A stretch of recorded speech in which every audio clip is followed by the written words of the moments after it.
On poursuit l'étude de notre mouvement de chute libre avec vitesse initiale et on va maintenant déterminer les équations de la vitesse en fonction du temps. Alors souvenez-vous que précédemment, on a déterminé que l'accélération selon x est nulle et que l'accélération selon y vaut moins g. Et donc à partir de ce système d'équations, par intégration, on va déterminer la vitesse selon x en fonction du temps et selon y en fonction du temps.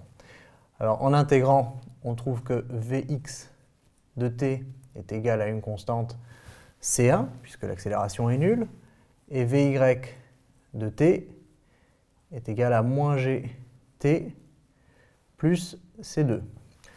Et si vous vous souvenez du cas de la chute libre sans vitesse initiale, on sait que C1 et C2 sont en réalité la vitesse initiale de la masse, puisque lorsque t vaut 0, V vaut C1, et lorsque t vaut 0, Vy vaut C2.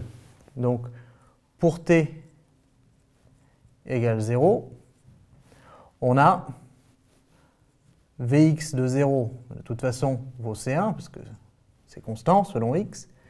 Mais du coup, que vaut la vitesse initiale selon x? Elle ne vaut plus 0, puisque l'objet initialement n'est pas au repos. Initialement, il a une vitesse V0. Donc Vx0, c'est la composante de V0 selon x, qui vaut V0 cosinus θ.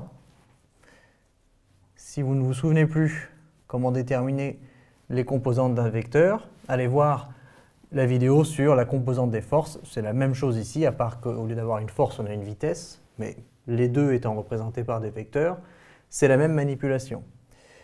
Vy de 0 vaut C2, puisque quand t vaut 0, il ne reste que C2.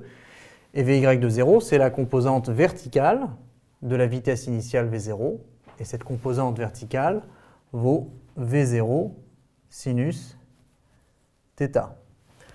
Attention à ces étapes, hein. Souvent on trouve V0 tout court. C'est bien la composante selon x, V0 cos θ, la composante selon y, V0 sin θ. Ce qui signifie que les équations de la vitesse en fonction du temps s'écrivent Vx de t est égal à V0 cosinus θ. Autrement dit, la vitesse selon x ne change jamais. Initialement, elle vaut V0 cos θ. Et au bout d'un instant t, elle n'a pas changé, elle vaut toujours V0 cos θ. Vy de t, par contre, vaut moins gt plus V0 sinus θ.